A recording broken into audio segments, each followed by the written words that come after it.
Tapi ada yang perlu kita garis bawahi di sini bahwa kalau seseorang itu menyebut nama seseorang itu dengan embel-embel tertentu atau dengan tidak pakai embel-embel, misalkan dia itu adalah seorang ustadz, dia adalah seorang kiai, atau dia seorang profesor, doktor, kemudian dia tidak memakai embel-embel, tidak disebutkan, itu juga belum tentu bahwa orang itu tidak menghormati, tidak menghargai, ya.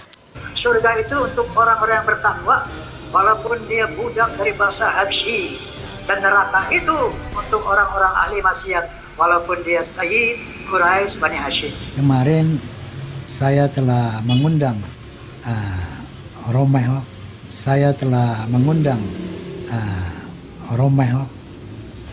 Kita kenal beliau adalah salah satu juga di samping Kiai Imad, beliau juga ahli nasab. Kemarin kan karena nanti insya Allah atas kesepakatan Kiai Imad, Rommel dan juga mungkin Rabitul Alawiyah juga akan saya undang. Assalamualaikum warahmatullahi wabarakatuh. Bismillahirrahmanirrahim. Alhamdulillahirabbil alamin wa bihi nasta'inu ala umuri dunya waddin. Wassalatu wassalamu ala asyrafil anbiya wal mursalin sayyidina wa maulana Muhammadin wa ala alihi washabihi ajmain, amma ba'd. Para pemirsa sebangsa dan setanah air dimanapun Anda berada yang berbahagia, terima kasih Anda semua masih bersama dengan saya Nur Rahmat Asmawi di Normas Channel. Pada kesempatan yang berbahagia ini saya akan menampilkan sebuah video cuplikan dari ungkapan beliau, dari kata-kata Bung Haji Rhoma Irama ketika menyebut nama Kiai Imad atau ketika menyebut nama Gus Rumel. Ternyata setelah kita amati, setelah kita cermati, beliau ini ketika menyebut mereka berdua itu ada perbedaan. Yang kalau Kiai Imad itu masih pakai embel-embel, ada Kiai Haji Imaduddin atau Kiai Umeduddin, tapi kalau Gus Rumel itu jelas tidak ada, hanya Rumel saja. Nah, tentu apa sebenarnya maksud dari Bung Haji, kenapa beliau itu memanggil mereka berdua seperti itu, yang satu pakai embel-embel, yang satu tidak. Nah, tentu kita bisa menilainya sendiri. Tentu kita bisa menafsiri sendiri apa yang dimaksud dengan Bung Haji Rhoma Irama. Tapi yang jelas ketika orang memanggil seseorang itu dengan ada embel-embelnya, misalkan dia itu seorang kiai, tetap nama kiainya tetap disebut di awal. Kalau dia seorang ustadz tetap disebut di awal. Kalau dia seorang gus, dia tetap ada gusnya. Kalau seorang profesor tetap disebut sebagai profesor, itu menunjukkan sebuah penghormatan. Nah, kalau mungkin hanya menyebut nama saja, ya kita tidak tahu, wallahu alam. Jadi silahkan tafsiri sendiri, kenapa, apakah ini mungkin hanya bentuk refleks saja atau tidak, ya silahkan Anda semua tafsiri sendiri, ya. Baik, mari kita simak saja dari cuplikan-cuplikan video Bung Rhoma ketika menyebut nama Kiai Haji Imaduddin dan juga Gus Rumel. Dan di sini juga dari video ini juga ada ceramah dari Bung Haji Rhoma Irama yang di situ ada pesan yang cukup dalam, terutama ini pesan ini disampaikan oleh kepada mereka yang suka membanggakan nasab. Ya, siapa saja sebenarnya, baik itu para habaib atau kita semua yang selalu membanggakan atas nasabnya, membanggakan karena dari klannya dan sebagainya. Ini beliau memberikan pesan, memberi masukan yang dalam. Baik, mari kita simak saja video dari Bung Rhoma tersebut.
Bang Adi. Pemirsa, ini beliau ini antitesa dari Kiai Haji Imaduddin dalam rangka masalah nasab ya.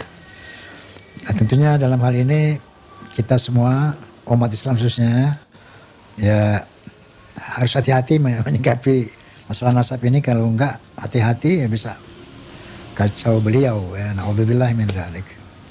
Nah, oke, karena dalam rangka itu Gus, kita kenal beliau adalah salah satu juga di samping Kiai Imad, beliau juga ahli nasab.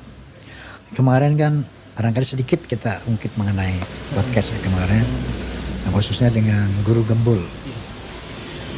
Menurut Guru Gembul ini Rabithah Alawiyah itu susunan nasabnya diragukan bla bla segala macam. Boleh antum counter dalam hal ini sebagai cover both side, bahwa perbedaan pendapat itu sangat manusiawi dan wajar sekali. Sebagaimana beliau berhadapan dengan Kiai Haji Imad, menarik ya, perdebatan yang ilmiah itu pasti akan melahirkan satu kebenaran. Betul. Anda sepakat ya, kebenaran tunggal gitu kan. Betul. Nah, untuk mencapai itu tentunya dibutuhkan ya secara ilmiah juga ada. Oke, berikutnya mengenai yang ramai sekarang ini, lagi ngetren soal apa ini? Soal apa? Soal nasab atau nasib? Ini soal nasab ya. Masya Allah, jadi trending ini. Saya berbahasa ikut bicara, tujuannya sebagai penengah dalam mengamalkan watawasau bil haqq watawasau bis sabr, saling berwasiat tentang kebenaran dan saling berwasiat tentang kesabaran. Yang kedua, wa ta'awanu 'alal birri wat taqwa wa la ta'awanu 'alal itsmi wal 'udwan. Bekerja samalah dalam perbuatan baik dan takwa, dan jangan tolong menolong di dalam kemaksiatan dan permusuhan. Jadi sedikit saya ceritakan kembali ya, apa yang mungkin semua udah lihat di media sosial, di podcast Bisikan Roma, udah lihat tuh? Udah lihat? Nah, jadi ketika selama ini tidak pernah kita dengar satu tesis yang membatalkan Pak Alwi sebagai zuriyah Nabi, kita semua kayaknya tenang-tenang aja. Tiba-tiba ada satu tesis yang mengatakan di bawah pendapat Haji Imaduddin Usman, di bawah pendapat Haji Imaduddin Usman, yang mengatakan secara historis, secara sejarah, secara manuskrip dari abad ke-4, ke-5, ke-6, ke-7 sampai ke-8 tidak ada yang bernama Ubaidillah. Di mana Ubaidillah ini diklaim oleh kelompok Ba'alawi sebagai zuriyah Nabi, putra keempat dari Ahmad bin Isa. Sementara dalam manuskrip dari abad ke-4 sampai ke-8 yang diteliti oleh Kiai Haji Imaduddin, konon kata beliau tidak mendapatkan anak yang keempat itu, Ubaidillah. Yang ada cuma 3 putra beliau, yaitu Muhammad, Ali, dan Husain. Kita semua harap tenang dan tidak terprovokasi ya, oleh konflik nasab ini. Karena nanti insya Allah atas kesepakatan Kiai Imad, Romel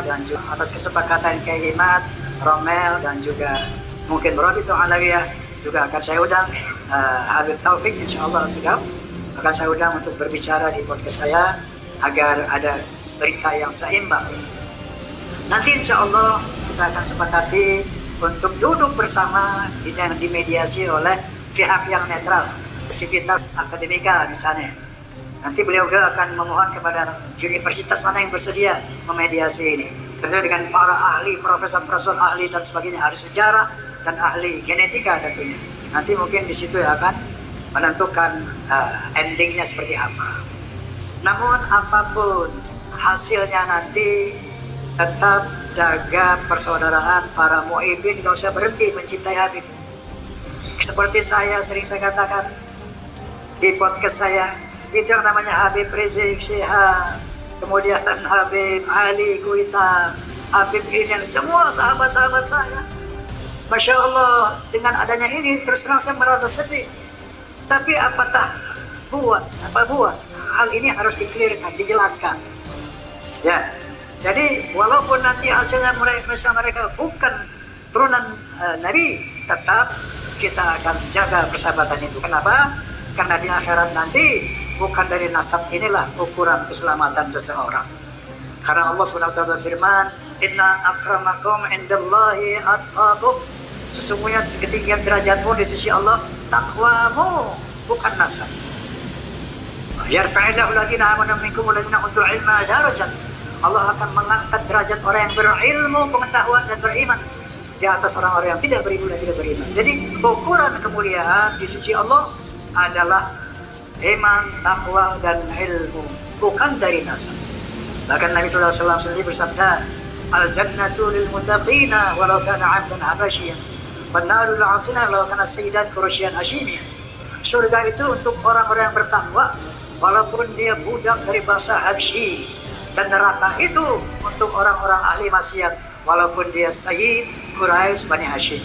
Alhamdulillah kita telah menyimak cuplikan-cuplikan dari video Bung Haji Rhoma Irama tersebut.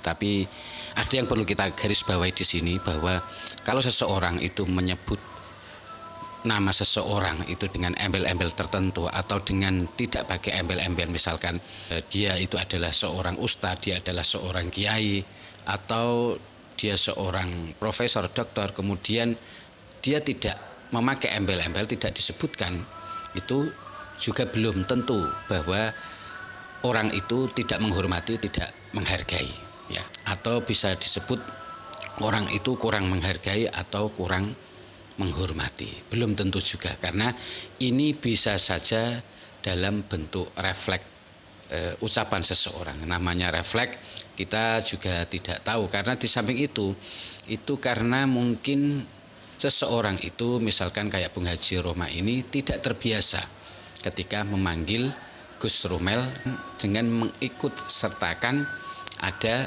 ucapan Gus. Jadi mungkin tidak terbiasa, jadi langsung ke namanya langsung, ya. Tapi untuk masalah itu semua wallahu alam, tapi yang tahu adalah Bung Haji Rhoma Irama. Yang jelas ketika orang menyebut seseorang itu namanya atau embel-embelnya itu dipakai, misalkan seorang kiai atau seorang ustadz atau seorang gus, ketika itu diikutkan, itu yang jelas itu menunjukkan sebuah penghormatan.